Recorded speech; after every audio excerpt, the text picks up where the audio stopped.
Hey guys, it's Courtney. How is everybody doing? How was your weekend? Hope it was great. I am here to go over our workout for Tuesday, April 14th. But before I do that, I had a question for you. I have been thinking about and planning trips for when travel is safe again. I have been thinking a lot about my most favorite place on earth, which I think if you know me, you know it's Disney. And I really miss it. I definitely want to go to Disney. And then we, for the last couple years, have gone to our lake house for the 4th of July. And the Loonies have come, and my brother and his family. So there's a whole bunch of us.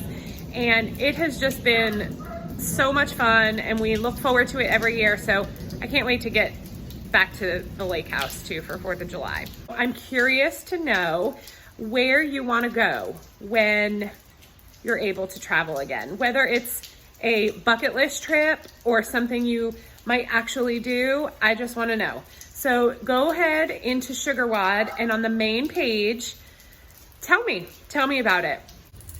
So for our warm-up, we are going to go 3 times through, and we are going to do 10 good mornings. Okay guys, so for those good mornings, I want you to think about keeping your back nice and flat during these. You're just going to stay nice and tight. You're going to hinge over so that you get a nice stretch in your hamstrings. Your knees can bend a little bit. Keep that back nice and flat and come back up. And you're going to do 10 of those. 10 plank press-ups. For those plank press-ups, you're going to go ahead and start in that high plank. Bring your left elbow down, right elbow down, back up on your left hand, back up on your right hand. You then go down with the other hand. So right down, right up, left up. 10 pause mountain climbers. Our pause mountain climbers, again, you're gonna be in a high plank for that. I want you to bring your left foot up to your left hand. You can stay there, do a few little hip circles if that feels good. Back down into a plank, right, 10 of those. And then 2 fire hydrant complexes on each side. You're gonna do this with each leg, but I'll show you on the left so you can see it. You're going to bring left knee to left elbow.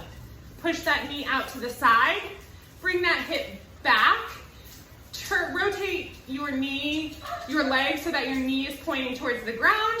Swing that back in, back to your elbow. Go ahead and go backwards. So you're gonna push your foot up to the ceiling, turn your hip out so that you are peeing on a fire hydrant. Bring that knee in, back to the elbow. You're gonna do 2 on each side. Our workout today is a 16-minute Tabata, so it's 32 rounds. You're gonna move through each movement every time the clock beeps. So you're gonna do your goblet squats, take your rest. So on that goblet squat, whether you're using a kettlebell or a dumbbell, you're gonna hold it right here in that front rack position, in that goblet position.